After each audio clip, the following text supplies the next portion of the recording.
કેમ છો વિદ્યાર્થી મિત્રો, હું કેતન તમારું બધાનું ફરીથી હાર્દિક સ્વાગત કરું છું DICSના યુટ્યુબના પ્લેટફોર્મ પર. તો તમને ખબર છે કે આપણે STI અને CC ગ્રુપ બી મેઇન્સ માટે જે એક ટોપિક વાઇઝ અભ્યાસક્રમ મુજબ ટોપિક વાઇઝના ક્વેશ્ચન અને તેનું સોલ્યુશનની એક સિરીઝ શરૂ કરી છે, બરાબર છે. તેનો આજે આપણે જિયોગ્રાફીના સબ્જેક્ટનો બીજો ટોપિક, આપણે એક ટોપિક ઓલરેડી કમ્પ્લીટ કર્યો જેનું નામ હતું સૌર પરિવારના ભાગરૂપે પૃથ્વી, એટલે કે સૌર મંડળના ભાગરૂપે પૃથ્વી, બરાબર છે. ચલો, નેક્સ્ટ ટોપિક આપણો જે છે એ છે પૃથ્વીની ગતિ, ઋતુ અને તેની વિભાવના. આ એક ચેપ્ટર તમને ટોપિક આપેલો હશે સ્ટાર્ટિંગની અંદર કે પૃથ્વીની ગતિ, ઋતુ અને તેની વિભાવના, જેની અંદર આપણે ટોપિક વાઇઝ જે છે એ ક્વેશ્ચનને સોલ્વ કરી રહ્યા છે. તે મુજબ આપણે આ ટોપિક મુજબ જે છે પર્ટિક્યુલરી ક્વેશ્ચન્સને જોવાના છે. ક્લિયર થાય છે? ચલો, તો વન બાય વન કરી અને આપણે એક એક કરી અને ટોપિકને સમજતા જઈશું, ક્વેશ્ચનને સમજતા જઈશું અને તેના આન્સર અને તેની થિયરી, બરાબર છે, એ આપણે યાદ રાખતા જઈશું અને સોલ્વ કરતા જઈશું. ચલો આગળ. શું છે પહેલો ક્વેશ્ચન આપણી પાસે? પૃથ્વીની ગતિ, ઋતુ અને તેની વિભાવના. તો આપણે સ્ટાર્ટિંગ કરતા પહેલા આપણે એ સમજી લઈએ કે આ ટોપિક જે છે એમાંથી કેવા પ્રકારના ક્વેશ્ચનો પૂછાતા હોય છે. તો આજે આપણી પાસે ટોપિક છે પૃથ્વીની ગતિ, ઋતુ અને તેની વિભાવના. એક તો આપણને પૃથ્વીની બે પ્રકારની જે ગતિ છે તેમાંથી કોન્સેપ્ચ્યુઅલ બેઝ ક્વેશ્ચન પૂછવામાં આવે છે, કે જેમ કે એક ક્વેશ્ચન તમારો પૂછાય છે પૃથ્વીની પરિભ્રમણ ગતિ ઉપર, બરાબર છે. કે રીતે પૂછાય છે? પરિભ્રમણ ગતિ. એક ગતિ પૂછાય છે, એક ક્વેશ્ચન પૂછાય છે પૃથ્વીની કઈ ગતિ ઉપર? પરિક્રમણ ગતિ. પરિભ્રમણ અને પરિક્રમણ ગતિની પૃથ્વી ઉપર શું ઇફેક્ટ, એટલે કે અસર, શું ઇફેક્ટ એટલે કે અસર થાય છે, તેના રિલેટેડ તમને અહીંયાથી ક્વેશ્ચન પૂછાય છે પરિભ્રમણ અને પરિક્રમણ ગતિની અસર ઉપરથી, બરાબર. તો આજે ટોપિક છે પરિભ્રમણ અને પરિક્રમણ ગતિ, તેના કોન્સેપ્ટ બેઝ ક્વેશ્ચન આપણને પ્રિલિમની અંદર જોવા મળે છે. કેવા ક્વેશ્ચન જોવા મળે છે? કોન્સેપ્ટ બેઝ ક્વેશ્ચન આપણને પ્રિલિમની અંદર જોવા મળે છે, બરાબર છે. ઋતુ એ ગતિ અને પરિક્રમણ અને પરિભ્રમણ ગતિ સાથે સંકળાયેલો ટોપિક છે, બરાબર છે, અને તેની વિભાવના, બરાબર, તેની અસરો તમને અહીંયા જોવા મળશે, બરાબર. તો આ બે ટોપિક છે પરિભ્રમણ અને પરિક્રમણ ગતિ, તેના અસરો, તેના રિલેટેડ પૃથ્વી પર શું થાય છે, ઉનાળો, શિયાળો, સૂર્યનું આપાતકોણ કેટલું હોય છે, કઈ જગ્યાએ કેટલું આપાતકોણ હોય છે, કર્કવૃત અને મકરવૃતનું નિર્ધારણ કઈ રીતે થાય છે, ઋતુ કઈ રીતે બને છે, શિયાળો, ઉનાળો, ધ્રુવો ઉપર 6 મહિના દિવસ, 6 મહિના રાત, બરાબર, પૃથ્વી નમેલી છે તો અક્ષાંશ અને રેખાંશ બાબતના, તો બધા પ્રકારના જે છે અહીં તમને ક્વેશ્ચન જોવા મળે છે. ક્લિયર થાય છે કે નહીં? બરાબર. આની અંદર એક બીજો ક્વેશ્ચન પણ અક્ષાંશ અને રેખાંશ રિલેટેડ પણ ક્વેશ્ચન્સ તમને જોવા મળે છે. અક્ષાંશ અને રેખાંશ, લેટિટ્યુડ અને લોંગિટ્યુડ્સ, બરાબર. અને એના સાપેક્ષે તમને બીજા એક નાનકડા ટોપિક એટલે કે ઇન્ટરનેશનલ ડેટ લાઇન અને ગ્રીનવિચ મીન ટાઈમ ના પણ તમને ક્વેશ્ચન્સ આ ટોપિકની અંદરથી તમારા પ્રિલિમની એક્ઝામમાં પૂછાતા હોય છે, બરાબર છે. ચાલો, તો સ્ટાર્ટ કરીએ આપણે ફર્સ્ટ ક્વેશ્ચનથી. શું છે આપણી સામે પહેલો ક્વેશ્ચન? તો કે પહેલો ક્વેશ્ચન છે એ છે કે નીચેનામાંથી કયા વિધાનો સાચા છે? જો પૃથ્વી નમેલી ના હોય તો નીચેનામાંથી શું થાય? બરાબર છે. જો તમારી પૃથ્વી નમેલી ના હોય તો નીચેનામાંથી શું થશે? તમને બધાને ખબર છે કે પૃથ્વી જે છે પોતાના એક્સિસ ઉપર, બરાબર છે, એ કેટલા ડિગ્રીએ નમેલી છે? તો કે 23.5 ડિગ્રી, 23.5 ડિગ્રી શું છે? નમેલી છે. અને ક્વેશ્ચન શું પૂછ્યો છે કે જો પૃથ્વી નમેલી ના હોય તો નીચેનામાંથી શું થશે, એટલે કે પૃથ્વી ઉપર કઈ ઘટના થશે? હવે બધાને કોન્સેપ્ટ આવડતા હશે કે જો આપણે જોવા જઈએ ને તો જો આપણે પરિભ્રમણ અને પરિક્રમણ ગતિ ભણીએ છીએ તો એ અનુસાર આપણે જોઈએ છીએ કે બંનેની કંઈક ને કંઈક ઇફેક્ટ થાય છે. હવે આપણે બધાને બુકની અંદર તમે વાંચ્યું હશે કે પરિભ્રમણનો મતલબ શું થાય કે કોઈ એક વસ્તુ જ્યારે પોતાની ધરી ઉપર ફરશે, જેમ કે આ પેન છે તો એ પોતાની ધરી ઉપર ફરે છે, બરાબર છે, એક્સિસ ઉપર ફરે છે, તો આ ગતિને આપણે કઈ ગતિ કહીએ છીએ? પરિભ્રમણ. અને જ્યારે કોઈ ઓબ્જેક્ટની આજુબાજુ કોઈ વસ્તુ ફરશે, બરાબર, તો આ ગતિને આપણે શું કહીએ છીએ? પરિક્રમણ, બરાબર છે. ક્રમા કરવું, પરિક્રમા આપણે કોઈને કોઈકની મંદિરની ફરતે પરિક્રમા કરીએ છીએ, મંદિરની પરિક્રમા કરીએ તો ગિરનાર પર્વતની પરિક્રમા કરીએ તો પરિક્રમણ, કોઈકની ફરતે ફરવું, બરાબર છે. ચાલો આગળ જઈએ. તો આપણે બધાને ખબર બુકની અંદર આપણે વાંચતા હોઈએ છીએ કે ભાઈ જે પૃથ્વી પરિક્રમા કરે છે એના લીધે ઋતુ પરિવર્તન થાય છે, મતલબ કે શિયાળો અને ઉનાળો, બરાબર છે, એ પરિક્રમા થાય છે, બરાબર છે. તો માની લો કે આ તમારી પૃથ્વી છે, બરાબર. આ શું છે? પૃથ્વી છે, બરાબર. આ પૃથ્વીનું માની લો કે આ વિષુવવૃત્તનો પોર્શન થયો, નોર્થ પોલ અને સાઉથ પોલ, અને છે તમારું આ સૂર્ય માની લો, બરાબર છે. અને જ્યારે પૃથ્વી એ સૂર્યની આજુબાજુ આ રીતે પરિક્રમા કરતી દેખાય છે તમને, બરાબર.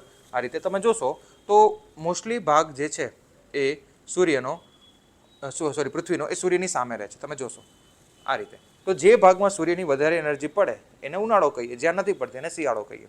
પણ જો પૃથ્વી નમેલી ના હોત, એટલે કે આમ પૃથ્વી સીધી હોત 90 ડિગ્રી પોતાની ધરી ઉપર સીધી ઊભી હોત આ રીતે, અને આ છે તમારો શું સૂર્ય, અને પછી જે પરિક્રમા કરતી હોય તો તમે જુઓ તો પૃથ્વીનો એક જ ભાગ હંમેશા સૂર્યની સામે રહે છે.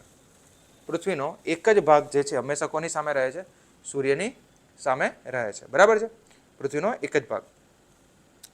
તો અહીંયા ઋતુ પરિવર્તન ક્યાં થાય? ઋતુ પરિવર્તન મતલબ શું? શિયાળા પછી ઉનાળો, ઉનાળો પછી શિયાળો. દેખો ચોમાસું એક એવી સિઝન છે, ચોમાસું આપણે જેને મોન્સૂન પવન કે એમાં થોડા ઘણા બધા ફેક્ટર કામ કરે. તો આપણે માની લો કે બે પ્રકારની ઋતુ, શિયાળો, ઉનાળો અને ગ્રીષ્મ, અને તમે સંવંત આપણે ગ્રીષ્મ ઋતુ તમે નામ સાંભળી હશે. બરાબર છે? અને શરદ ઋતુ. એ આપણે 4 ઋતુ આપણે મેઇન ઇમ્પોર્ટન્ટ છે, આપણે ભણીએ હમણાં આગળ.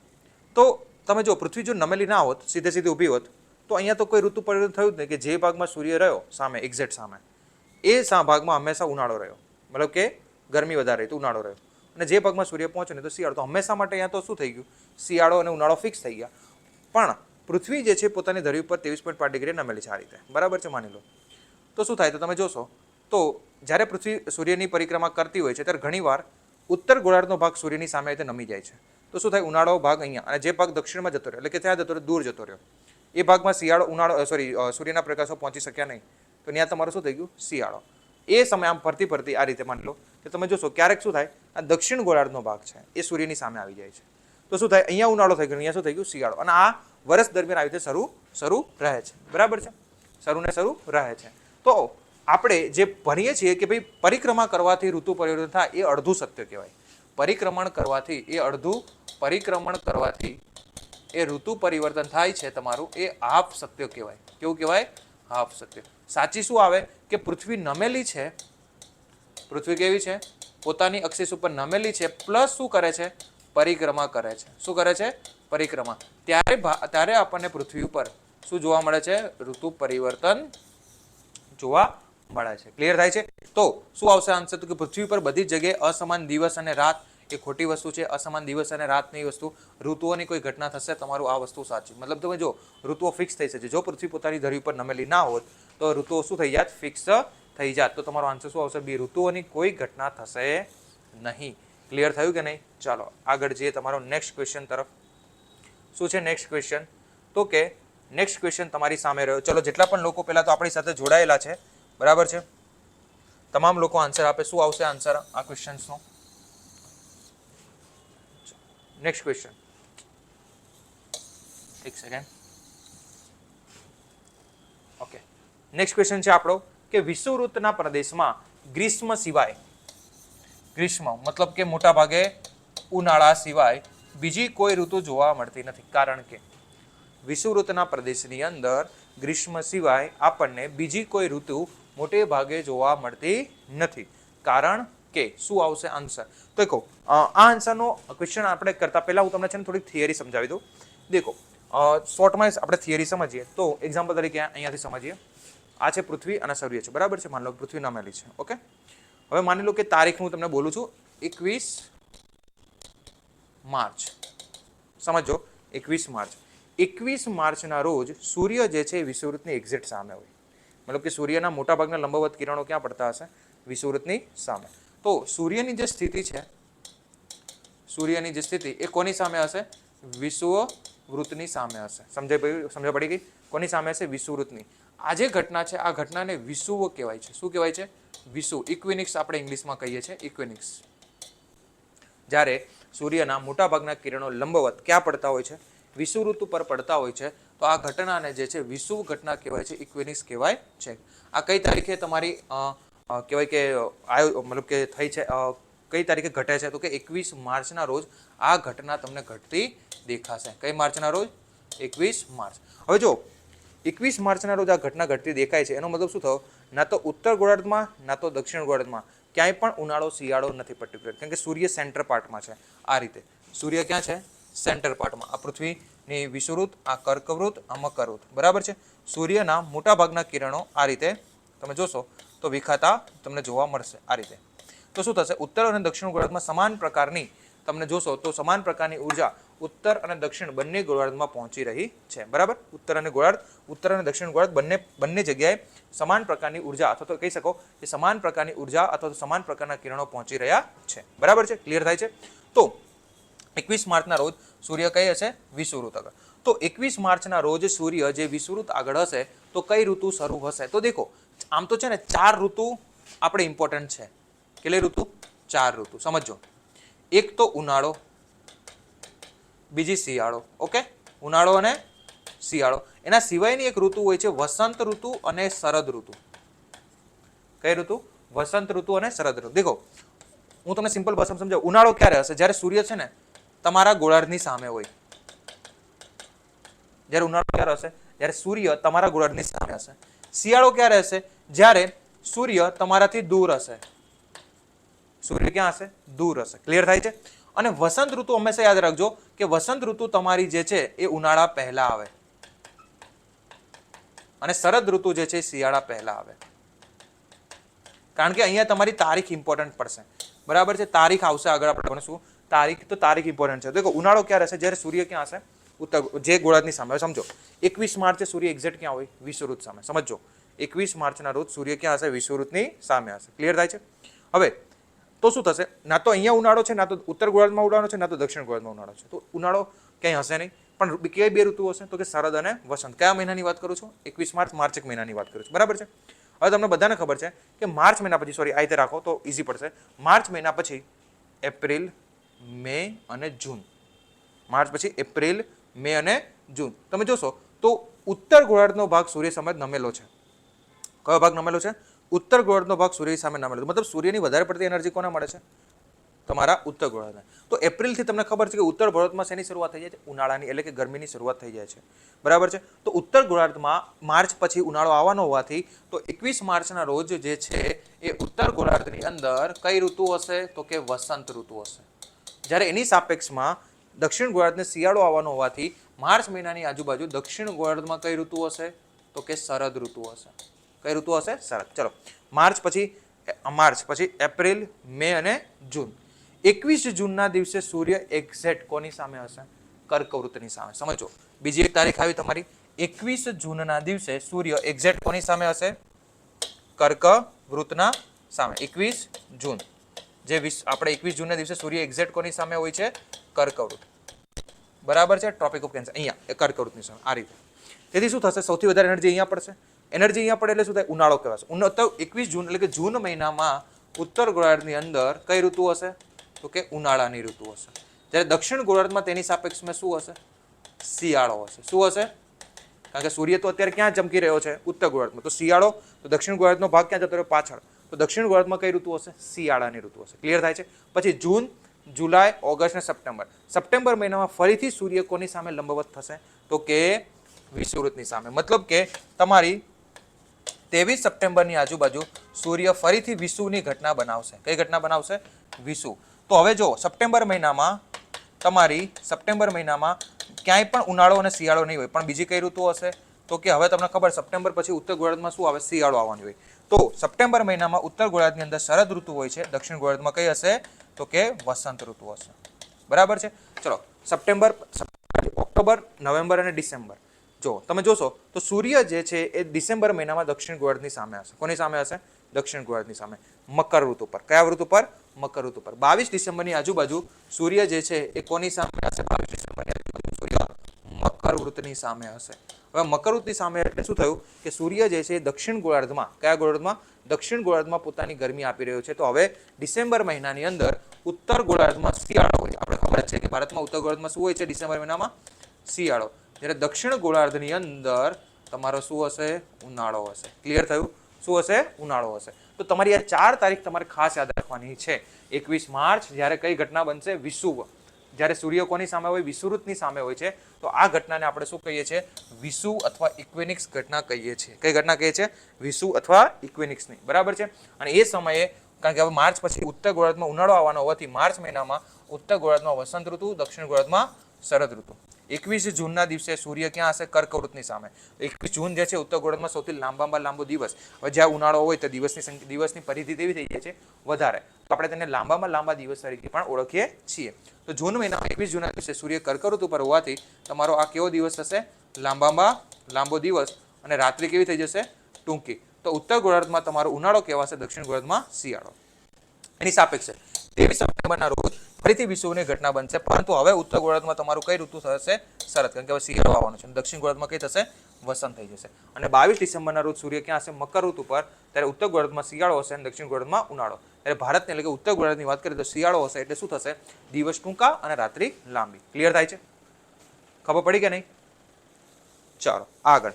તો આ એક તમારે તારીખોનું એક ચક્રવ્યૂહ છે. એ 4 તારીખો તમારે ખાસ યાદ રાખવાની છે અને એ સમયે કઈ ઋતુ હશે અને કઈ જગ્યાએ દિવસ લાંબો અને કઈ જગ્યાએ દિવસ ટૂંકો હશે તેની તમને ખબર પડવી જોઈએ.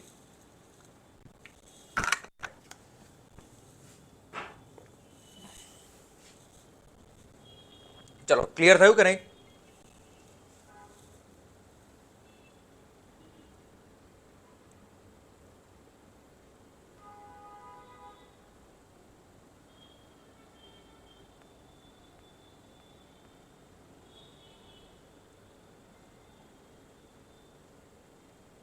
ચલો આગળ. ઓકે, તો હવે આનો આન્સર આપશું આપણે. બરાબર છે? આ ક્વેશ્ચનનો આન્સર આપશું આપણે આજે. ચલો જેટલા લોકો પણ જોડાયેલા છે હવે આનો આન્સર આપવાનો ટ્રાય કરો કે વિષુવવૃત્ત પ્રદેશમાં ગ્રીષ્મ સિવાય બીજી કોઈ ઋતુ જોવા મળતી નથી. કેમ આવું છે? તો કે તમે જોયું હશે, તમે સમજ્યા હશો કે કોઈ પણ આખા વર્ષ દરમિયાન આજે વિષુવવૃત્ત વાળો પોર્શન છે, આ જેને આપણે ઉષ્ણકટિબંધ ક્ષેત્ર કહીએ છીએ, કર્કવૃત્ત અને મકરવૃત્ત વાળો, એ પછી વર્ષના મોટા ભાગના દરમિયાન અહીંયા સૂર્યના એનર્જી કેવી મળે છે? વધારે. એ પછી તમારો માર્ચ મહિનો હોય, એપ્રિલ હોય, જૂન હોય કે ડિસેમ્બર મહિનો હોય, કોઈ પણ મહિના દરમિયાન વિષુવવૃત્તનો ભાગ એવો છે કે ત્યાં આખા વર્ષ દરમિયાન જે છે એ શું મળે છે? મોટા ભાગની તમારી એનર્જી, મતલબ કે સૂર્યની શું મળે છે? એનર્જી મળે છે. સૂર્યની ઉર્જા, મોટા ભાગની સૂર્યની ઉર્જા મળે છે. કયા દરમિયાન? આખા વર્ષ દરમિયાન. ક્લિયર થાય છે કે નહીં? આખા વર્ષ દરમિયાન. એટલા માટે આ ભાગમાં હંમેશા જે છે ઉનાળા સિવાય એટલે કે મોટા ભાગની ગરમી જ રહે છે, કોઈ શિયાળો જોવા મળતો નથી. ક્લિયર થાય છે કે નહીં? આટલા વિસ્તારની અંદર. અને શું થાય? આટલો વિસ્તાર જે છે સમુદ્રવાળો વિસ્તાર હોવાના લીધે અહીંયા આખા વર્ષ દરમિયાન ગરમી પણ વધારે છે. એટલે શું થાય? બાષ્પીભવન પણ વધારે છે. એટલા માટે વિષુવવૃત્તનો જે પ્રદેશ છે એને ડેઇલી 4 PM રેન પણ કહેવામાં આવે છે. ડેઇલી 4 PM રેન, કારણ કે ડેઇલી દરરોજ સાંજે 4 વાગે અહીં વરસાદની માત્રા જોવા મળે છે. તો દિવસ અને રાત લગભગ કેવા હોય છે? સમાન લંબાઈના. યસ, પહેલું સ્ટેટમેન્ટ કેવું પડશે? સાચું. કે ભાઈ અહીંયા ઉનાળા સિવાય બીજી કેમ કોઈ ઋતુ નથી? કારણ કે આ વિસ્તારમાં મોટે ભાગે 12 કલાકના દિવસ, 12 કલાકના, કારણ કે સૂર્ય આખા વર્ષ દરમિયાન સામે ચમકે છે. કારણ કે કેવું થાય કે વિષુવવૃત્તનો પ્રદેશ સેન્ટર વાળો ભાગ છે પૃથ્વીના, તો આખા વર્ષ દરમિયાન તે શું થાય છે? એનર્જી મેળવે છે. બરાબર છે? જ્યારે ઉત્તર ગોળાર્ધ અને દક્ષિણ ગોળાર્ધનો ભાગ શું છે? તમે જુઓ, આ ઉત્તર ગોળાર્ધનો ભાગ ઘણીવાર સામે આવી જાય, ઘણીવાર ક્યાં જતો રહ્યો? દૂર. તો ઉનાળો અને શિયાળો થાય છે. તો ઉનાળા દરમિયાન દિવસ લાંબો થઈ જાય, શિયાળા દરમિયાન દિવસ કેવો થઈ જાય? ટૂંકો. પણ વિષુવવૃત્તનો જે ભાગ છે ત્યાં આવું થતું નથી. ત્યાં મોસ્ટલી આખા વર્ષ દરમિયાન મુખ્યત્વે 12 કલાકના દિવસ અને 12 કલાકના રાત્રિ તમને જોવા મળે. એનું રીઝન શું છે? તો કે અહીંયા સમાન લંબાઈના દિવસ અને રાત હશે, અને જે સમાન લંબાઈના દિવસ અને રાત હશે એ મોટે ભાગે તમારો કેવો રહેશે? ગ્રીષ્મ એટલે કે ઉનાળા, મતલબ કે ગરમી રહેશે. ચલો બીજું સ્ટેટમેન્ટ છે પૃથ્વીનું પરિભ્રમણ ગતિ વિષુવવૃત્ત ઉપર ઝડપી હોય. કઈ વસ્તુ નથી? પૃથ્વી ઉપર કોરોલિસ બળ શૂન્ય. આને કઈ લાગે વળગે નહીં. વિષુવવૃત્ત ઉપર આખા વર્ષ દરમિયાન તમારું ગ્રીષ્મ રહે છે અને કઈ લાગે વળગતું નથી. તો આન્સર શું આવશે? માત્ર 1 આવશે. બરાબર? શું આવશે? માત્ર 1 આવશે. બરાબર? તેને ગતિ સાથે પૃથ્વીની અને પૃથ્વીનું કોરોલિસ બળ સાથે કોઈ લેવા દેવા છે નહીં. તો બીજા ક્વેશ્ચનનો આન્સર શું આવશે? માત્ર 1 આવશે. ક્લિયર થયું? ચાલો આગળ જઈએ આપણે નેક્સ્ટ ક્વેશ્ચન તરફ. નેક્સ્ટ ક્વેશ્ચન શું છે આપણી પાસે? એ છે આંતરરાષ્ટ્રીય તિથિ રેખા IDL બાબતે કયા વિધાનો સાચા? મેં તમને કીધું હતું કે આ ચેપ્ટરની અંદરથી ઇન્ટરનેશનલ ડેટ લાઇન, અક્ષાંશ, રેખાંશ તમામના જે છે એ ક્વેશ્ચન પૂછી શકાય છે. બરાબર છે? ક્વેશ્ચન પૂછવામાં આવે છે. બરાબર છે? ચાલો આગળ. આંતરરાષ્ટ્રીય તિથિ રેખા ઇન્ટરનેશનલ ડેટ લાઇન બાબતે કયા વિધાનો ખોટા છે? તમને શું પૂછ્યું છે? અહીંયા ખોટા પૂછ્યા છે. ઓકે, ચલો. તો તમને બધાને ખબર છે કે પૃથ્વી, આપણે કુલ જે અક્ષાંશની વાત કરીએ તો આપણે અક્ષાંશ આપણી પાસે કુલ કેટલી છે? 181. જ્યારે રેખાંશ કેટલી છે? 361. અને 360 બંને આન્સર સાચા આવે 2D અને 3D મેપ મુજબ. બરાબર છે?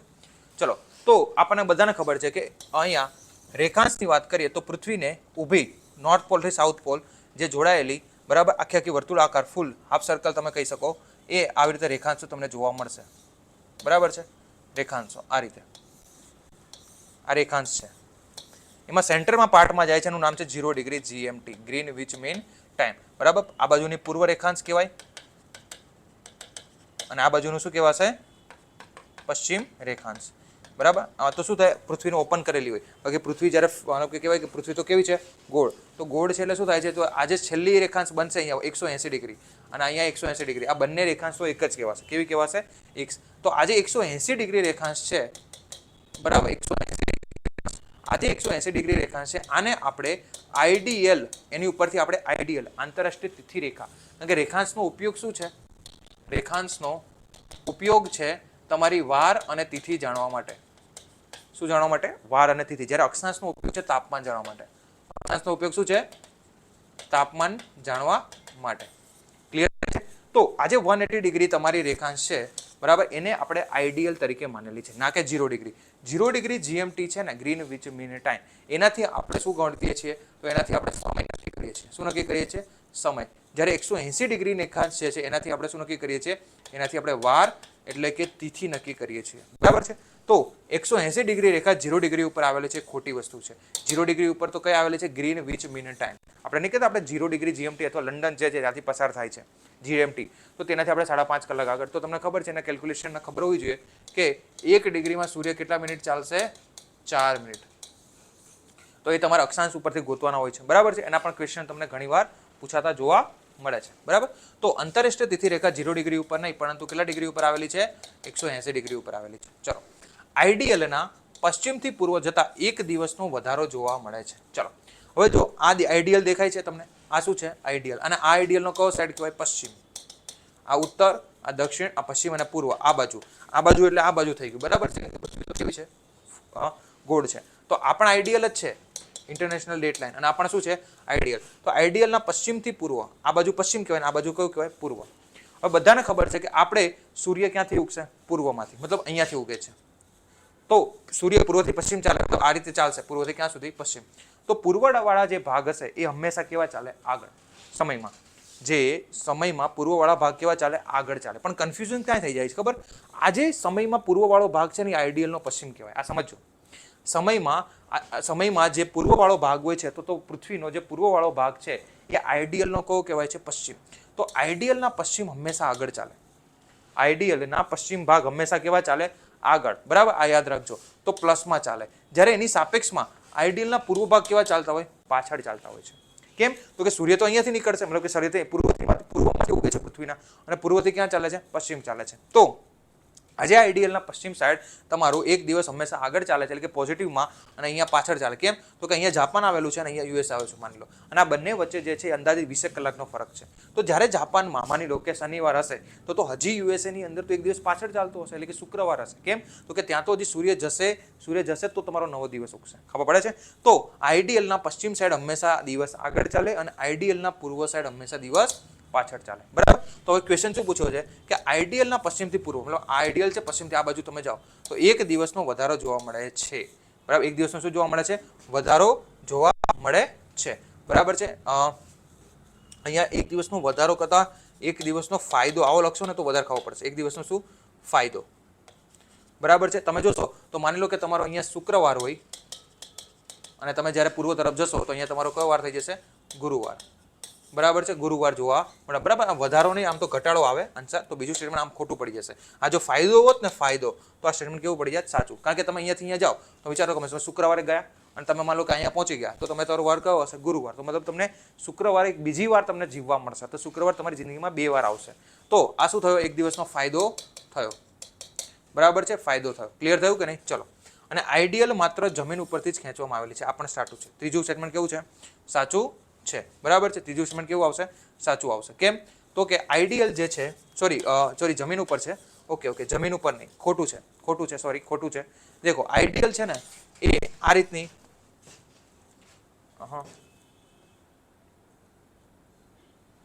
એક જ મિનિટ તમને બતાવું. આઈડીએલ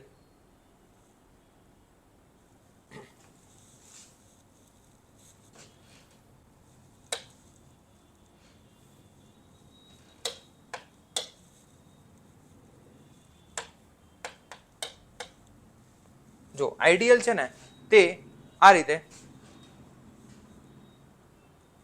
તમે જો વાંકી ચૂકી રેખા છે, યાદ રાખજો આઈડિયલ તમારી જે કેવી રેખા છે એ વાંકી ચૂકી રેખા છે. આ રીતે કેવી રેખા છે? વાંકી ચૂકી. અને આને માત્ર સમુદ્ર પરથી ખેંચવામાં આવી છે. કેની ઉપરથી ખેંચવામાં આવી છે? માત્ર સમુદ્ર પરથી ખેંચવામાં આવી. તમે જોઈ શકો છો કે જ્યાં જમીનવાળો ભાગ આવે ત્યાં વાળી નાખી છે. કેમ?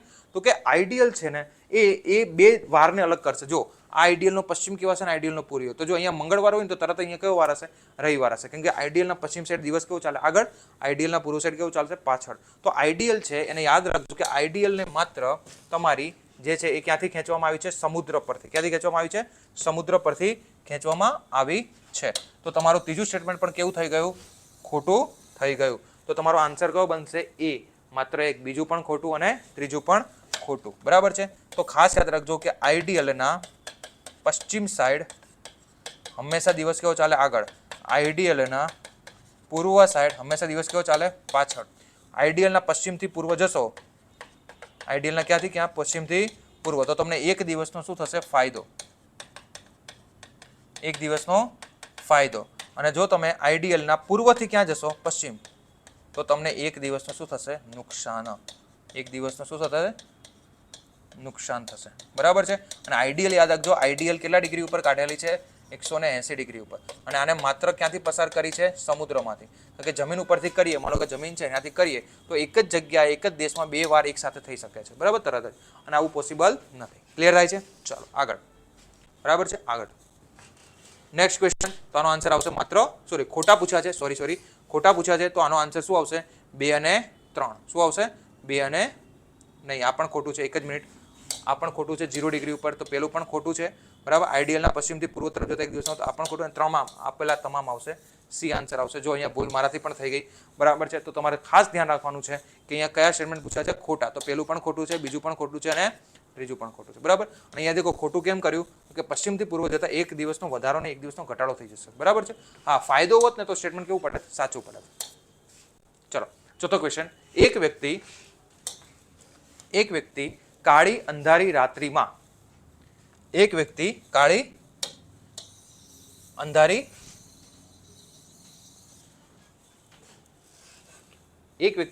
અંધારી રાતમાં રણ પ્રદેશની અંદર ઊભો હતો. બરાબર છે. એકલો ઊભો હતો અને તેને પોતાના ગામ જવું હતું, જે ત્યાંથી પૂર્વમાં 5 કિલોમીટર દૂર હતું.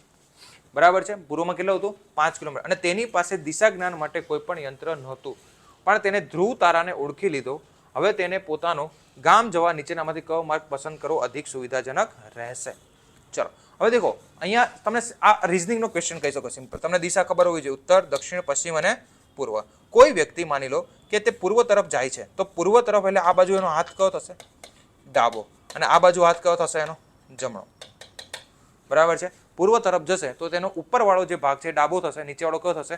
જમણો. અને તમને બધાને ખબર છે કે એ જતો તો એને ખબર નથી, પણ ધ્રુવ તારો ક્યાં જોવા મળે? North side. ક્યાં જોવા મળે? North side. તમારો ધ્રુવ તારો ક્યાં હોય છે? ઉત્તર તરફ. તો વિચારો કે શું આન્સર આવશે? તે ધ્રુવ તારાની દિશામાં ચાલે? ના, ખોટી વસ્તુ. ધ્રુવ તારાની દિશામાં ચાલશે નહીં, કારણ કે ધ્રુવ તારા તો ઉત્તરમાં છે ને ક્યાં ચાલી રહ્યો છે? પૂર્વમાં. ધ્રુવ તારાની વિરુદ્ધ દિશામાં ચાલે? ના. તો કે ધ્રુવ તારાની વિરુદ્ધ તો કઈ આવે? દક્ષિણ. તો નહીં. ધ્રુવ તારાને પોતાની ડાબી બાજુ રાખીને ચાલે. યસ. આ ધ્રુવ તારો અને આ પોતાની કઈ બાજુ થઈ ગઈ? ડાબી બાજુ થઈ ગઈ. તો ડાબી બાજુ રાખીને ચાલશે. તો આન્સર શું આવશે? સી. ક્લિયર થાય છે? આન્સર શું આવશે? સી આવશે. ખબર પડી ગઈ? ક્લિયર થયું? ચાલો આગળ. તો આ એક રીઝનિંગ પ્રકારનો ક્વેશ્ચન હતો જીઓગ્રાફીના રિલેટેડ. બરાબર છે.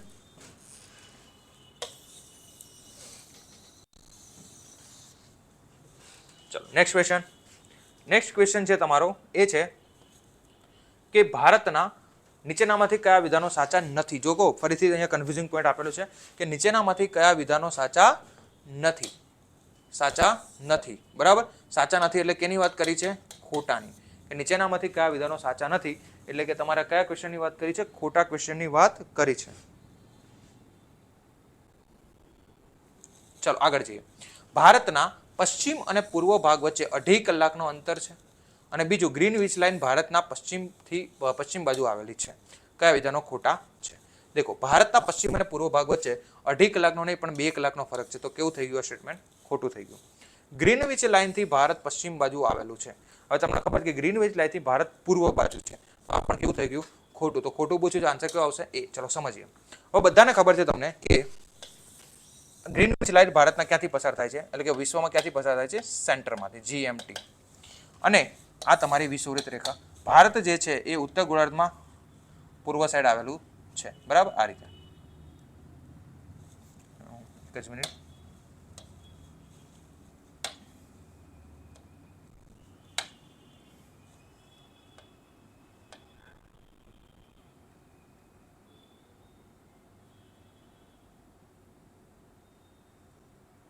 બરાબર છે. ચલો, તો તમે જોશો તો ભારતમાંથી પણ ઘણી બધી રેખાંશો પસાર થાય છે અને આ તમારી GMT. ઓકે, ચલો, તો ભારતે શું કર્યું છે કે ભારતે પોતાની સેન્ટરમાંથી પસાર થતી 82.5 ડિગ્રી રેખાંશને, 82.5 ડિગ્રી પૂર્વ રેખાંશને એણે પોતાની જે છે એ ટાઈમ ઝોનમાં આપેલો છે. તમને બધાને ખબર હશે કે તેણે પોતાનો જે છે એ IST, ઇન્ડિયન સ્ટાન્ડર્ડ ટાઈમ નક્કી કરેલો છે. કઈ?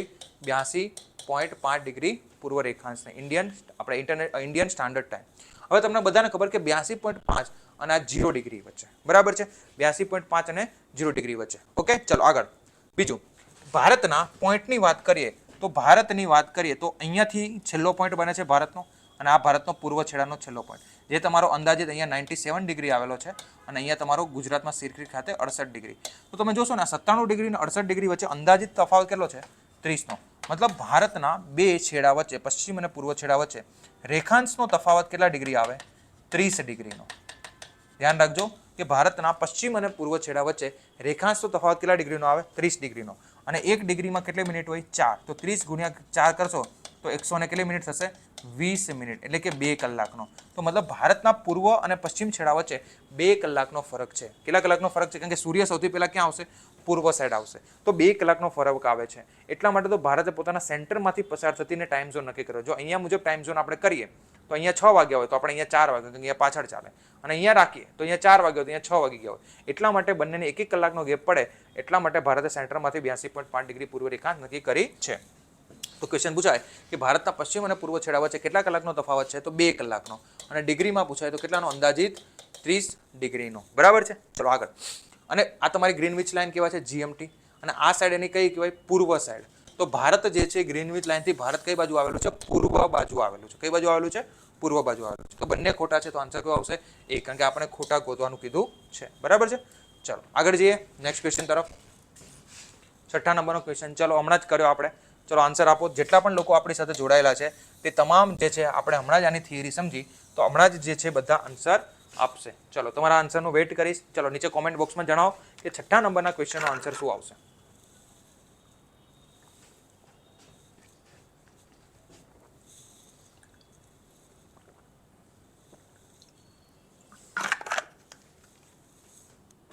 ચલો 6થા નંબરના ક્વેશ્ચનનો આન્સર શું આવશે? ચલો જણાવો બધા જ લોકો. ચલો 21 માર્ચ વસંત ઋતુ ઉત્તર ગોળાર્ધ, 21 જૂન ગ્રીષ્મ ઋતુ, ગ્રીષ્મ એટલે મતલબ ઉનાળો, બરાબર છે, અને આપણે સમર સોલિસ્ટિસ પણ કહીશું, ઉત્તર ગોળાર્ધ. 23 સપ્ટેમ્બર વસંત ઋતુ ઉત્તર ગોળાર્ધ, અને 22 ડિસેમ્બર શીત ઋતુ ઉત્તર ગોળાર્ધ. ચલો શું આન્સર છે? તો હમણાં જ આપણે જોયું હતું કે 21 માર્ચ, ફટાફટ, સૂર્ય ક્યાં હોય? આ રીતે યાદ રાખવાનું છે. વિષુવવૃત્ત આગળ, સૂર્યની સ્થિતિ ક્યાં હશે? વિષુવવૃત્ત આગળ. તો શું થશે? બોલો જલ્દી. તો કે ઉત્તર ગોળાર્ધમાં ઉનાળો આવવાનો છે, તો આપણે અહીંયા કઈ ઋતુ શરૂ હશે? વસંત. અને દક્ષિણ ગોળાર્ધમાં કઈ હશે એ સમયે? શરદ. કઈ હશે? શરદ. ચલો જોઈ લો ટીક થાય છે કે નહીં. તો 21 માર્ચ વસંત ઋતુ ઉત્તર ગોળાર્ધ, બરાબર. તો પહેલું સ્ટેટમેન્ટ કેવું થઈ ગયું?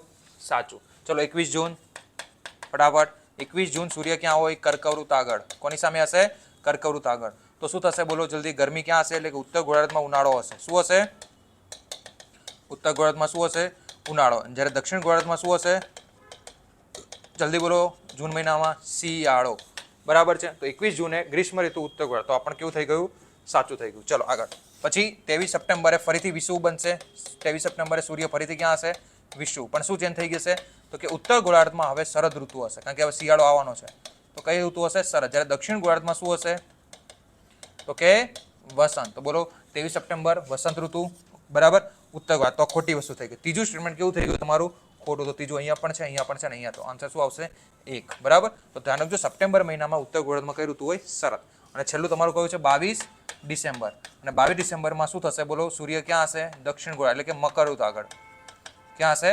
મકર ઋતુ આગળ. તો ઉત્તર ગોળાર્ધની અંદર તમને ખબર છે એ સમયે શું ચાલતો હોય? શિયાળો. જ્યારે દક્ષિણ ગોળાર્ધમાં શું ચાલતું હશે? ઉનાળો. તો તમારું ચોથું સ્ટેટમેન્ટ કેવું થઈ ગયું? સાચું. તો 1, 2 અને 4 બરાબર છે. અને જ્યારે વિષુવની ઘટના બને તો યાદ રાખજો કે દિવસ અને રાતની લંબાઈ છે ને એ મોસ્ટલી સરખી હોય બંને ગોળાર્ધમાં. દિવસ અને રાતની લંબાઈ કેવી હોય? સરખી બંને ગોળાર્ધમાં. અને જ્યારે ઉનાળો થશે તો ઉનાળા દરમિયાન શું થશે? દિવસ લાંબો થાય અને રાત્રિ કેવી થઈ જશે? ટૂંકી થઈ જશે. ટૂંકી રાત્રિ જોવા મળે. ક્લિયર થયું? ચલો, તો આનો આન્સર આવશે એ 1, 2 અને 4. ડન. ચલો આગળ જઈએ નેક્સ્ટ ક્વેશ્ચન તરફ. શું છે નેક્સ્ટ ક્વેશ્ચન? તો કે નેક્સ્ટ ક્વેશ્ચન છે તમારો 7મા નંબરનો. એ છે વિષુવ. હમણાં જોયું આપણે કે વિષુવ બાબતે કયા વિધાનો સાચા છે. વિષુવ કોને કહેવાય? કે જ્યારે સૂર્ય પોતાનું લંબ સૌથી વધારે પ્રકાશ અથવા સૂર્ય કોની સામે હોય? તો કે ઇક્વેટર સામે. તો આ ઘટનાને આપણે કઈ ઘટના કહીએ છીએ? ઇક્વિનિક્સ એટલે કે વિષુવની ઘટના કહીએ છીએ. ચલો, 21 માર્ચ અને 22 ડિસેમ્બરના રોજના બને. ખોટી વસ્તુ હમણાં જોયું. વિષુવની ઘટના તમારી 21 માર્ચ અને ક્યારે બને? 23 સપ્ટેમ્બરે બને. તો આ પહેલું સ્ટેટમેન્ટ કેવું થઈ ગયું? ખોટું. ઉત્તર ગોળાર્ધમાં 21 માર્ચને વસંત વિષુવ કહેવાય છે. બરાબર. ઉત્તર ગોળાર્ધમાં 21 માર્ચને શું કહેવાય છે? વસંત વિષુવ. આ સ્ટેટમેન્ટ કેવું થઈ ગયું? સાચું. કેમ? કે માર્ચ મહિનામાં જ્યારે સૂર્ય 21 માર્ચ અહીંયા હશે ત્યારે આપણે અહીંયા કઈ ઋતુ શરૂ હોય છે? વસંત. તો બીજું કયું થઈ ગયું? સાચું. વિષુવની સ્થિતિએ ધ્રુવના સરખા બે ભાગમાં પ્રકાશ વહેંચાય છે. આ પણ કેવું થઈ ગયું? તમારું સાચું થઈ ગયું. બરાબર છે. તો આનો આન્સર શું આવશે? તો કે માત્ર 2 અને 3. બરાબર. કે વિષુવની સ્થિતિ ધ્રુવના સરખા બે ભાગમાં, મતલબ કે બધી જગ્યાએ તમારો પ્રકાશ જે છે એ શું થશે? એક સરખો જોવા મળે છે. બરાબર છે. બંને ગોળાર્ધની અંદર, બંને ધ્રુવ આગળ પણ અને બંને જગ્યાએ પણ. તો તમારું ત્રીજું સ્ટેટમેન્ટ કેવું થઈ ગયું? સાચું થઈ ગયું. ક્લિયર થયું? ચલો આગળ નેક્સ્ટ ક્વેશ્ચન. નેક્સ્ટ ક્વેશ્ચન છે તમારી સામે 8 નંબરનો.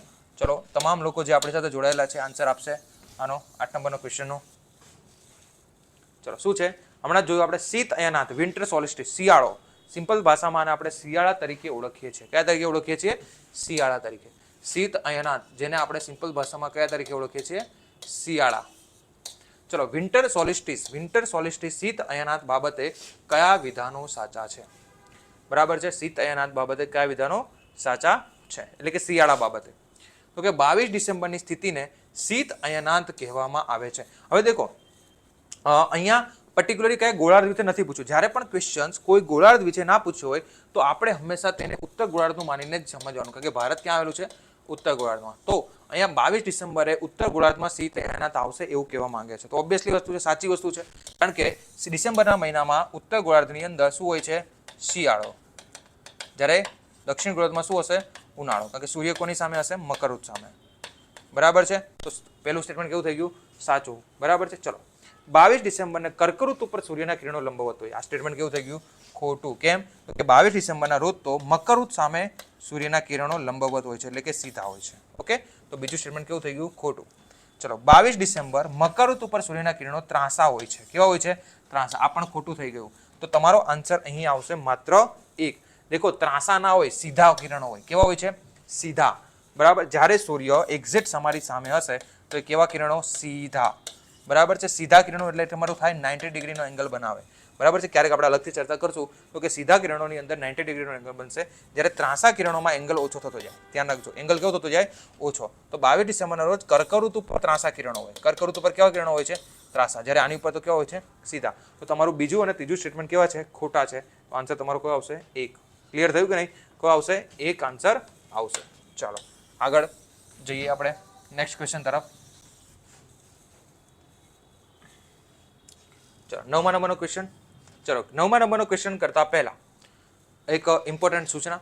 તો જેટલા પણ વિદ્યાર્થી મિત્રો જીપીએસસી અને યુપીએસસીની બેઝથી તૈયારી કરવા માંગે છે, પહેલાથી તૈયારી કરવા માંગે છે, બરાબર છે, જે આપણી સાથે જોડાયેલા છે અથવા તો જે જોડાવા માંગે છે, તો તમામ લોકોને ઓફલાઈન બેચીસ જે છે એ આવનારા થોડાક જ સમયમાં શરૂ થવા જઈ રહી છે, જે તમને કહેવાય કે પહેલેથી બેઝિકથી લઈને એડવાન્સ સુધીની જીપીએસસીની યુપીએસસીની તૈયારી કરાવડાવશે. તો ન્યૂ બેચીસ જે છે એ અમદાવાદ, વડોદરા, સુરત, બરાબર છે, અને ગાંધીનગરની અંદર જે છે એ થોડાક જ સમયમાં તમને જોવા મળશે. તો તમે તમારા ઓફલાઈન બેચનો કોન્ટેક્ટ કરી શકો છો. ઓફલાઈન ક્લાસીસ જે જઈ અને તમે તમારી ઇન્ક્વાયરી પણ કરી શકો છો. એની માટે તમે, બરાબર છે, આ નંબર તમને જે તમારી સ્ક્રીન ઉપર દેખાય છે તો બરાબર આ નંબરનો કોન્ટેક્ટ કરી અને તમે જીપીએસસી અને યુપીએસસીની બેચ વિશે વધારે જાણકારી મેળવી શકો છો. અને તેના ડેમો ક્લાસીસ અત્યારે શરૂ છે. તો જીપીએસસી અને યુપીએસસીના જે તમારે જે ડેમો ક્લાસીસ એ ફ્રી રહેશે. એ ડેમો ક્લાસીસ તમે અટેન્ડ કરી અને તમે તમારું મૂલ્યાંકન કરી શકો છો. બરાબર. તો જલ્દી તમે કહેવાય કે જો તમારે તૈયારી કરવાની શરૂઆત હોય તો તમે આવી અને તૈયારી સ્ટાર્ટ કરી શકો છો DICSની સાથે. ચલો આગળ જઈએ. હવે નેક્સ્ટ ક્વેશ્ચન તમારો છે 9મા નંબરનો ક્વેશ્ચન. એ છે જો પૃથ્વીની પરિભ્રમણ ગતિ ન હોય તો પૃથ્વી ઉપર શું અસર થશે. ચલો મેં શું કીધું હતું હમણાં કે અહીંયાથી અસરો મતલબ કે પરિભ્રમણ અને પરિક્રમણ ગતિની અસરોના ક્વેશ્ચન પણ પૂછાય છે.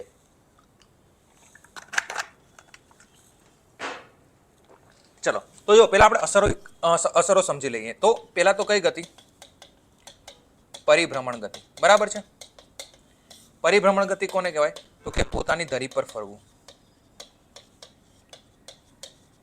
કોની ઉપર ફરવું? પોતાની ધરી ઉપર ફરવું. બરાબર છે. ચલો પૃથ્વીની સરેરાશ પરિભ્રમણ ગતિ વિષુવવૃત્ત આગળ કેટલી છે? સરેરાશ પરિભ્રમણ ગતિ. આ બધા ફેક્ટ યાદ રાખવાના છે. વિષુવવૃત્ત પાસે 1670 કિલોમીટર પ્રતિ કલાક અવરની છે. આટલી ગતિ અનુભવે વિષુવવૃત્ત આગળ. અને ધ્રુવો આગળ સૌથી ઓછી અનુભવાય. ધ્રુવો આગળ કેવી અનુભવાશે? સૌથી ઓછી. આ યાદ રાખવાનું છે. અનુભવાશે. ઓકે ચલો કેમ કે એનું રીઝન છે, આપણે પછી ક્યારેક એનો કોન્સેપ્ટમાં જઈશું. ચલો આગળ.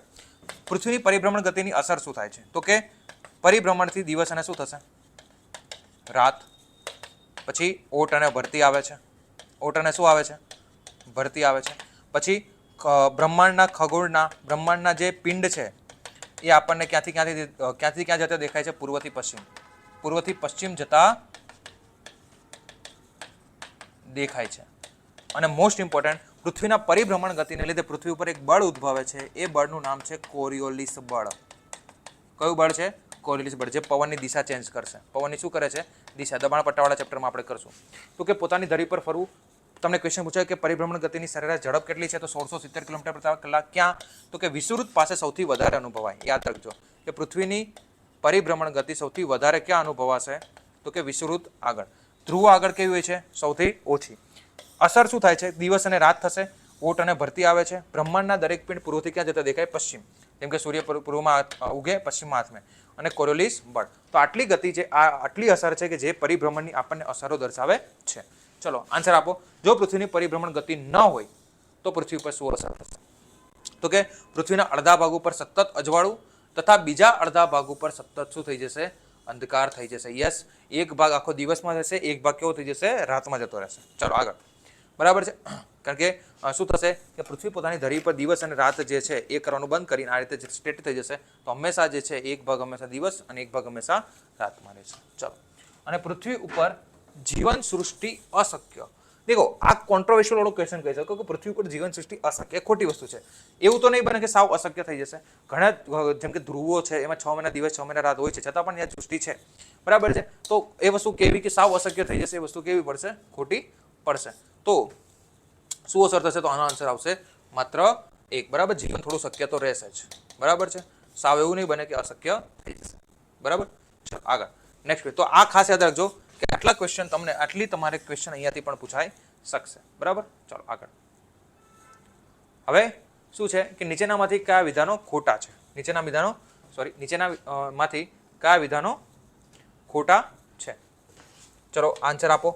જેટલા પણ લોકો આપણી સાથે જોડાયેલા છે આનો આન્સર આપો કે નીચેનામાંથી કયા વિધાનો જે છે એ ખોટા પૂછ્યા છે. તો તમારે અહીંયા આન્સર આપવાનો છે કે કયા વિધાનો ખોટા છે. ચલો. ધ્રુવોથી વિષુવવૃત્ત તરફ આવતા ગુરુત્વાકર્ષણ બળ ઘટતું જાય છે અને વિષુવવૃત્ત ઉપર ગુરુત્વાકર્ષણ બળ વધારે લાગવાનું કારણ તેનો કેવો ભાગ છે? પહોળો ભાગ છે. ચલો તો પહેલા આપણે ગુરુત્વાકર્ષણની વિશે સમજી લઈએ. ગ્રેવિટી. તમને બધાને ખબર છે કે પૃથ્વી જે છે એનો આકાર જીઓઇડ શેપ છે. કેવો શેપ છે?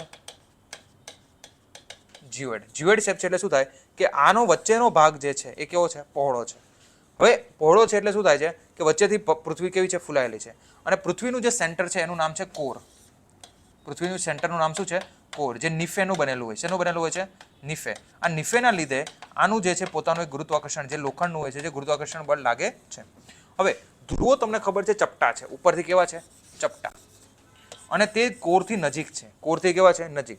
જ્યારે વિષુવવૃત્તનો ભાગ જે છે એનું જે સર્કમફરન્સ છે આખું એ કેવું છે? પહોળું છે અને કોરથી દૂર પડે છે. તો વિષુવવૃત્ત જે છે આ વિષુવવૃત્ત ભાગ એ કોરથી કેવો થાય છે? કોરથી કેવો છે? દૂર છે. કારણ કે પહોળો છે.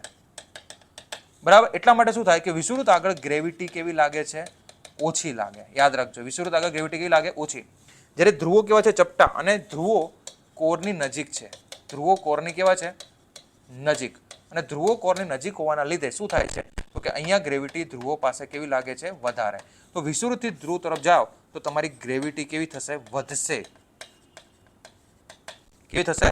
વધશે. આ યાદ રાખજો. તો ધ્રુવોથી વિષુવવૃત્ત તરફ આવતા ગુરુત્વાકર્ષણ બળ ઘટતું જાય છે. પણ જો અહીંયા ઊંધું પૂછ્યું છે, ધ્રુવોથી વિષુવવૃત્ત તરફ આવતા ગુરુત્વાકર્ષણ બળ કેવું થાય? ઘટતું. તો પહેલું સ્ટેટમેન્ટ કેવું થઈ ગયું? સાચું થઈ ગયું. ચલો, અને વિષુવવૃત્ત ઉપર ગુરુત્વાકર્ષણ બળ વધારે લાગવાનું કારણ તેનો પહોળો ભાગ. નહીં, ખોટું. ગુરુત્વાકર્ષણ બળ કેવું લાગે? ઓછું. તેનું કારણ છે. તો બીજું સ્ટેટમેન્ટ કેવું થઈ જશે? ખોટું. તો આનો આન્સર કેવો આવશે? ખોટું શોધવાનું છે. તો માત્ર 2. 10માનો આન્સર શું આવશે? માત્ર 2 આવશે. ક્લિયર થાય છે? સમજ પડી? તો આ ખાસ યાદ રાખજો. એટલા માટે તો તમે જો જેટલા પણ સ્પેસ રોકેટ સ્ટેશન હશે એ મોટે ભાગે તમને ક્યાં જોવા મળશે? તો કે વિષુવવૃત્તની નજીક જોવા મળશે. ક્લિયર થયું? ચલો, કારણ કે અહીંયા ગ્રેવિટી કેવી લાગે છે? ઓછી લાગે છે.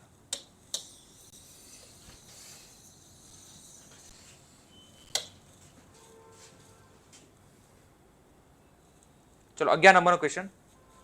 11 નંબરનો ક્વેશ્ચન શું છે? પેરીહેલિયન અને અપહેલિયન. ચલો, હજી આપણે 4 તારીખ કરી, હજી 2 તારીખ યાદ રાખવાની છે. એક છે પેરીહેલિયન, જેને આપણે ઉપસૌર કહેશું, અને અપહેલિયન એટલે આપણે જેને શું કહેશું? અપસૌર. શું કહેશું? અપસૌર. ઉપસૌર અને અપસૌર. ક્લિયર થાય છે? ચલો, જરા આન્સર આપો. જેટલા લોકો પણ ખબર છે કે વોટ ઇઝ પેરીહેલિયન અને વોટ ઇઝ અપહેલિયન. બરાબર. ચલો જણાવો. ચલો જણાવો. ચલો, પેરીહેલિયન કોને કહેવાય? ઉપસૌર. તો કે પૃથ્વી, દેખો, પૃથ્વી પરિક્રમા કરે છે. કોની પરિક્રમા કરે છે? સૂર્યની. બરાબર છે. એક મિનિટ. આ રીતે. બરાબર. સૂર્યની શું કરે છે? પરિક્રમા. આ રીતે વલયાકાર માર્ગે. કયા માર્ગે? વલયાકાર માર્ગે. તો જે સૂર્યની પરિક્રમા કરે છે વલયાકાર માર્ગે, ત્યારે શું થાય છે કે એક એવો પોઈન્ટ આવે છે કે જ્યારે પૃથ્વી અને સૂર્ય વચ્ચેનું અંતર એકદમ કેવું થઈ જાય છે? ક્લોઝેસ્ટ. અને એક એવો પોઈન્ટ આવે છે જ્યારે પૃથ્વી અને સૂર્ય વચ્ચેનું અંતર કેવું થઈ જાય છે? એકદમ ફારેસ્ટ, દૂરનું. એક એવો પોઈન્ટ આવે છે કે જે કહેવાય ને કે ભાઈ પૃથ્વી અને સૂર્ય વચ્ચેનું અંતર કેવું થઈ જાય છે? ક્લોઝેસ્ટ. જે બરાબર છે. અહીંયા આઈ થિંક 14.75 કરોડ કિલોમીટર થઈ જાય છે, અને અહીંયા દૂરનું અંતર 15.20 કરોડ કિલોમીટર થઈ જાય છે. બરાબર છે. તો આજે એકદમ નજીકના અંતર કહેવાય પૃથ્વી અને સૂર્ય વચ્ચેના અંતરને. આ જે પોઈન્ટ બને છે આને કહેવાય છે પેરીહેલિયન ઉપસૌરની ઘટના. કઈ ઘટના કહેવાય છે? ઉપસૌરની ઘટના. અને આ ઘટના તમારી થાય છે 3 જાન્યુઆરીના રોજ. કઈ તારીખે થાય છે? 3 જાન્યુઆરીના રોજ. અને અપહેલિયનની વાત કરીએ તો કે અપહેલિયનનો મતલબ શું થયો? કે દૂર અંતર. મતલબ પૃથ્વી અને સૂર્ય વચ્ચેનું, પૃથ્વી અને કોની વચ્ચે? સૂર્ય વચ્ચેનું દૂરનું અંતર. અને આ ઘટના તમારી થાય છે 4 જુલાઈની આજુબાજુ, જેને આપણે અપસૌર કહીએ. શું કહીએ છીએ? અપસૌર. તો બંને સ્ટેટમેન્ટ કેવા છે? 4. અપહેલિયન ની અપહેલિયન. દેખો, આનું ગુજરાતી પણ યાદ રાખજો ને ઇંગ્લિશ પણ યાદ રાખજો, કારણ કે ક્વેશ્ચન ગમે ત્યાંથી પૂછાશે. બરાબર છે. પેરીહેલિયન અને અપહેલિયન. જો કે આ ગ્રીક વર્ડ છે. પેરીનો મતલબ થાય દૂર અને હેલિયનનો મતલબ થાય સૂર્ય. બરાબર છે. તો 3 જાન્યુઆરી અને 4 જુલાઈ. તો આમાંથી કઈ જોડ ખોટી છે? એક પણ નહીં. એક પણ ખોટી નથી. બંને કેવી છે? સાચી છે. તો પૃથ્વી અને સૂર્ય વચ્ચેનું જે દૂરનું અંતર એક્ઝેક્ટલી 4 જુલાઈ જોવા મળશે. એટલે કે અપહેલિયનની ઘટના અપસૌર. ડન. ચાલો, નેક્સ્ટ ક્વેશ્ચન 12મા નંબરનો. પૃથ્વીની પરિક્રમણ ગતિ, જે રીતે આપણે પરિભ્રમણ ગતિ જોઈ એ જ રીતે પૃથ્વીની પરિક્રમણ ગતિ બાબતે કયા વિધાનો, જો પૃથ્વીની પરિક્રમણ ગતિ બંધ થઈ જાય તો નીચેનામાંથી કઈ ઘટના પૃથ્વી ઉપર જોવા મળશે નહીં? આવો ક્વેશ્ચન છે. ચલો, તો સૌથી પહેલા તો આપણને ખબર હોવી જોઈએ કે પૃથ્વીની પરિક્રમણ ગતિની અસર શું છે. જો પરિભ્રમણની પરિક્રમણ, ચલો, તો સૂર્યની પ્રદક્ષિણા કરવી, એને આપણે કઈ ગતિ કહેશું? પરિક્રમણ ગતિ. બરાબર છે. ચલો, શું થાય છે પરિક્રમા કરવાથી? તો કે કેટલા સમયમાં કરે છે? 365 દિવસ એપ્રોક્સ. બરાબર છે. 365 પોઈન્ટ પછી 4 દર વખતે 6 કલાક એડ થાય, અને એક દિવસ તમારો એડ થઈ હોય છે. બરાબર છે. 4 વર્ષે એક દિવસ એડ થાય છે, જેને આપણે લીપ યર કહીએ. તો 365 દિવસ 6 કલાક જેવો ટાઈમ મળે છે. ચલો આગળ. પછી આની અસર શું છે? પરિક્રમણ ગતિની અસર. તો કે આની અસરની અંદર સૌથી પહેલું તો એ છે કે ઋતુ પરિવર્તન. પણ દેખો, આપણે હજી બોલ્યા કે ઋતુ પરિવર્તન ખાલી પરિક્રમણથી નહીં થાય. ઋતુ પરિવર્તન પ્લસ પૃથ્વી કેવી છે? નમેલી. પૃથ્વી નમેલી છે અને શું કરે છે? ઋતુ પરિવર્તન. પૃથ્વી નમેલી છે અને પ્લસ શું કરે છે? પ્રદક્ષિણા. એટલા માટે શું થાય છે? ઋતુ પરિવર્તન થાય છે. તો પરિક્રમણ અસરથી ઋતુ પરિવર્તન થશે, પણ એનો સપોર્ટ પૃથ્વી નમેલી છે એ પણ આપે છે. ચલો આગળ બીજી શું અસર થાય છે તો કે અહીંયા તમારે થશે કે કર્કવૃત અને મકરવૃતનું નિર્ધારણ થશે. મતલબ ઘણીવાર સૂર્ય એક્ઝેક્ટ એક દિવસે કર્કવૃત ઉપર સામે ચમકે છે અને ઘણીવાર મકરવૃત ઉપર, તો એનું નિર્ધારણ. ત્રીજું, ઉપસોર અને અપસોરની ઘટના. ઉપસોર અને અપસોરની ઘટના આ પણ કોના લીધે થાય છે? પરિક્રમણના લીધે. બરાબર છે. ચલો પછી દિવસ અને રાતની લંબાઈ. ધ્યાન રાખજો, દિવસ અને રાત પરિભ્રમણથી થાય, પરંતુ તેની લંબાઈમાં વધારો ઘટાડો, લંબાઈમાં વધારો અને ઘટાડો એ કોના લીધે થશે? તો કે તમારા પરિક્રમણ ગતિથી. પછી તમારું પરિક્રમણ જે ગતિ થાય છે, બરાબર છે, એના લીધે બીજું શું ફરક આવશે? ચલો તો કે એના લીધે ફરક આવશે કે ધ્રુવો ઉપર 6 મહિના દિવસ અને 6 મહિના રાત. ધ્રુવો ઉપર 6 મહિના દિવસ અને 6 મહિનાની રાત. આ તમારો ફરક દેખાય. તો આટલી અસરો જે છે એ તમારી શેની રહેશે? પરિક્રમણની રહેશે. ચલો તો પેલો ક્વેશ્ચન શું છે કે ધ્રુવો ઉપર 6 મહિના દિવસ અને 6 મહિના રાત. યસ, આ ઘટના બંધ થઈ જશે. બરાબર. કર્કવૃત અને મકરવૃતનું નિર્ધારણ, ઓકે, આ પણ થઈ શકે બંધ. અને દિવસ અને રાતની લંબાઈ, યસ. કોરિયોલિસ બળ ના આવે, કારણ કે કોરિયોલિસ બળ એ કોના લીધે થશે? પરિભ્રમણની ગતિના લીધે પૃથ્વી ઉપર જોવા મળે છે. તો આનો આન્સર આવશે 1, 2 અને 3. આ 1, 2 અને 3 ત્રણે ત્રણ અસર કેવી થઈ જશે? બંધ થઈ શકે છે. બરાબર છે. ચાલો આગળ.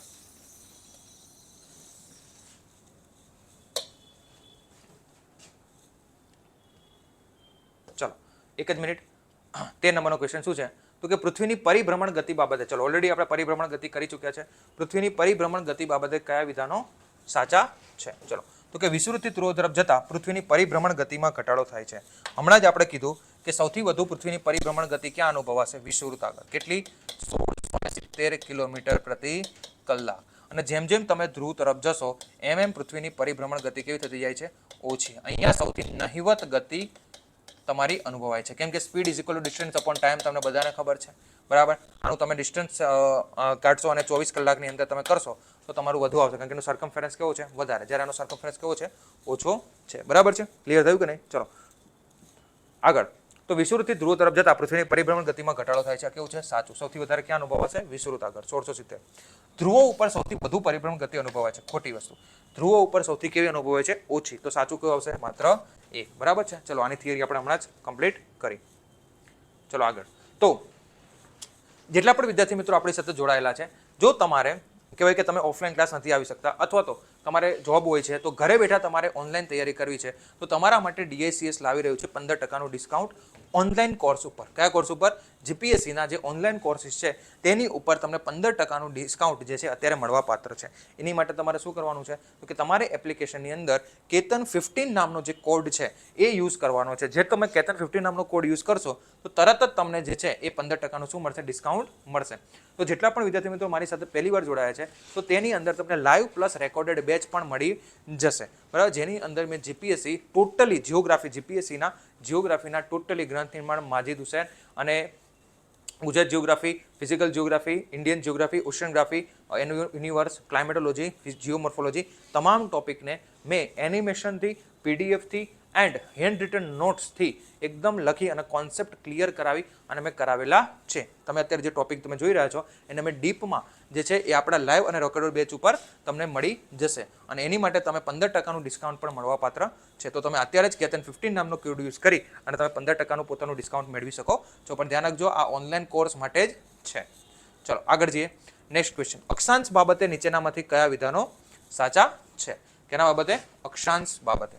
ચાલો તો બધાને ખબર છે કે અક્ષાંશ એટલે શું થાય છે તો કે પૃથ્વી ઉપર દોરવામાં આવેલી આડી કાલ્પનિક રેખાઓને, કઈ કાલ્પનિક રેખાઓને? આડી. આ રીતે ઊભી રહીને રેખાંશ કહેવાય, જ્યારે આડી કાલ્પનિક રેખાઓને આપણે શું કહીએ છીએ? અક્ષાંશ કહીએ છીએ. આડી કાલ્પનિક રેખાઓને શું કહીએ છીએ? અક્ષાંશ કહીએ છીએ. તો પૃથ્વી ઉપર આડી કાલ્પનિક રેખાઓને અક્ષાંશ કહેવાય છે. બરાબર છે. ચલો આનો ઉપયોગ તાપમાન જાણવા માટે થાય છે. યસ, અક્ષાંશનો ઉપયોગ શું કરીએ છીએ આપણે? તાપમાન જાણવા માટે. જ્યારે રેખાંશનો ઉપયોગ આપણે તાપમાન, તિથિ અને વાર જાણવા માટે. કઈ રીતે? તો કે આપણને ખબર છે કે આ વિસ્તારમાં આટલા અક્ષાંશમાં સૂર્ય સૌથી વધારે રહે છે, તો આને આપણે ઉષ્ણકટિબંધ, સમશીતોષ્ણ અને શીતકટિબંધ કહીએ છીએ. ચલો અને ત્રીજું, ભારતમાંથી જીએમટી પસાર થાય છે. ખોટી વસ્તુ.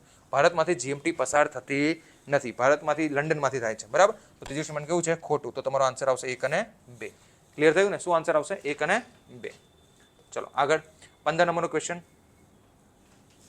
ચલો 15 નંબરનો ક્વેશ્ચન તમારી સ્ક્રીન સામે છે. ચલો આન્સર આપો. આપણે રેખાંશ વાળો ટોપિક આપણે સમજી લીધો છે.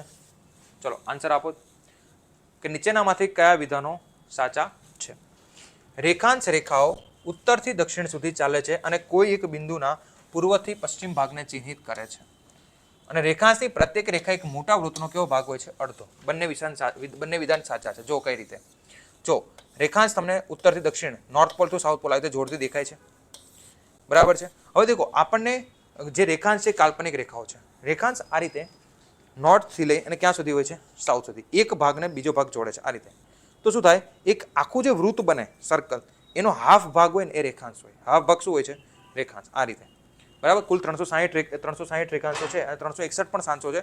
300 જો પૃથ્વીને ઓપન કરી દેશો તો 361 થઈ જશે અને પૃથ્વીને કેવી કરી દેશો? બંધ, તો 360 થઈ જશે.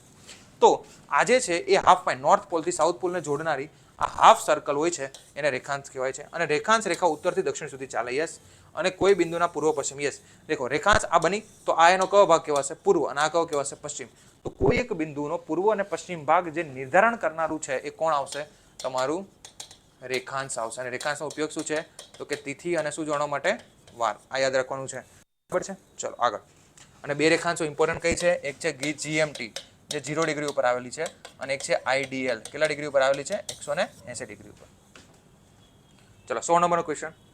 વિશ્વનો કયો ભાગ આખું વર્ષ દિવસ અને રાતની સમાન અવધિનો અનુભવ કરે છે? ચલો એવો કયો ભાગ છે કે જે મોટા ભાગે આખા વર્ષ દરમિયાન એનર્જી અથવા તો સૂર્યની ઉર્જા મેળવે. એને એટલો બધો ફરક પડતો નથી કે શિયાળો ચાલે છે કે ઉનાળો. આખા વર્ષ દરમિયાન તે એક સરખો ભાગ ધરાવે છે અને એક જ એવો ભાગ છે, એનું નામ છે ઉષ્ણ ક્ષેત્ર.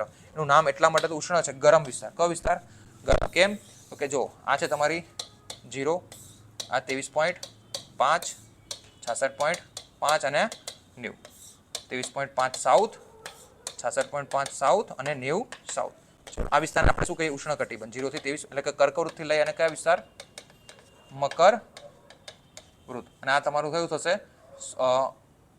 આ તમારું થશે આર્કટિક વૃત્ત, બરાબર છે. અને આ તમારું એટલાન્ટિક વૃત્ત. અને આ તમારું નોર્થ પોલ અને આ સાઉથ પોલ. ઓકે. આ સમશીતોષ્ણ અને આ શીત અને આ બંને કેવું થશે? ઉષ્ણ. તો આખા વર્ષ દરમિયાન તમે જો સૂર્ય અહીંયા હોય તો બી એનર્જી મળે, અહીંયા હોય તો પણ એનર્જી મળે, અહીંયા હોય તો પણ. તો આખા વર્ષ દરમિયાન અહીંયા શું રહે છે?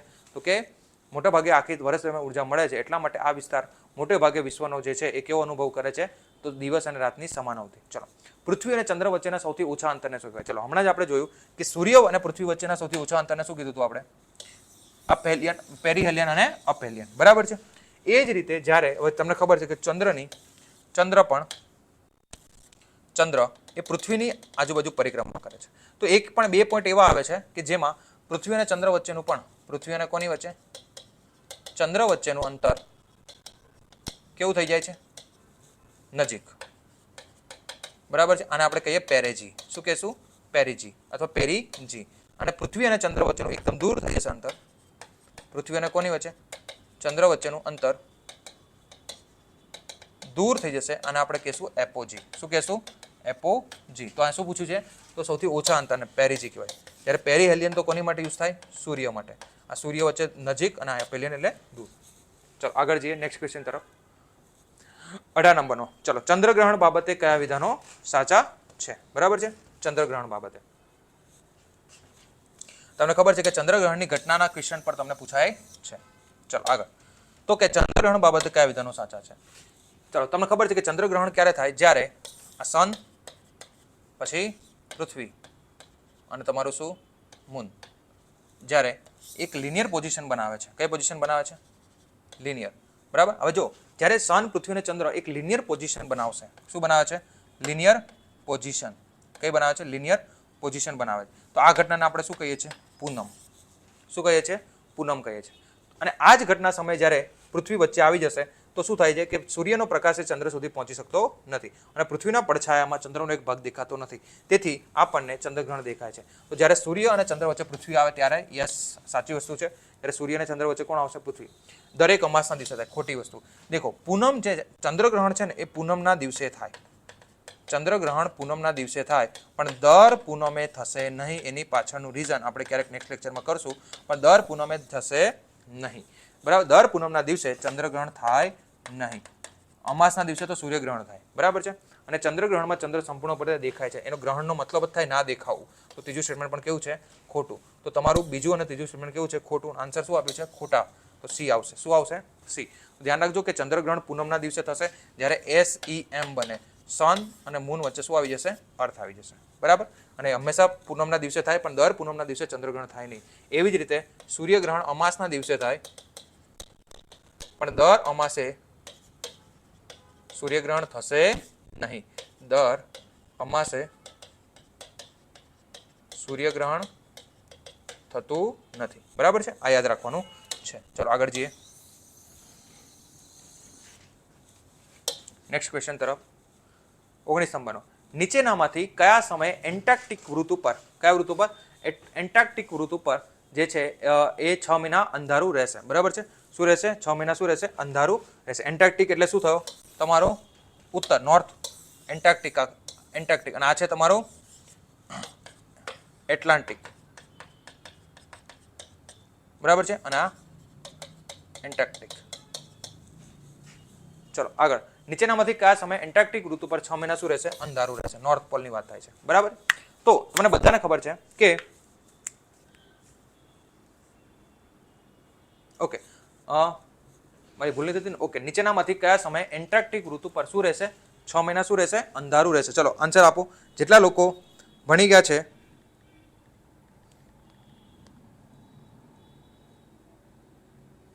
ચલો જેટલા પણ લોકો ભણી ગયા છે સર આન્સર આપે.